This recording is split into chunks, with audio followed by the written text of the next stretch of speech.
खूबसूरत आवाज़ के लिए ना लोग बड़े अजीब अजीब तमाशे करते हैं। मुझे बताएं, आप किसी कपड़े वाली दुकान पे जाते हैं और एक ही दुकान पे जाते हैं, वो जो कपड़ा दिखा दे चुप करके लेके आ जाते हैं।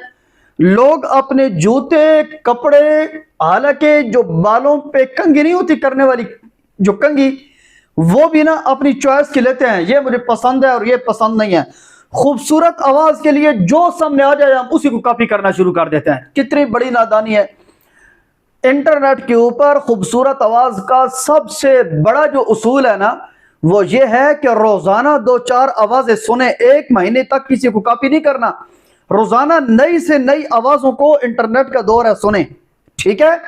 उसके बाद देखें कि आपकी आवाज किस आवाज के साथ मैच हो रही है, फिर उस आवाज पे मेहनत करनी चाहिए। आपकी आवाज अब मोटी करी, अब्दुल बासित की आवाज अब पतली, बताएं आवाज बेहतर कैसे होगी।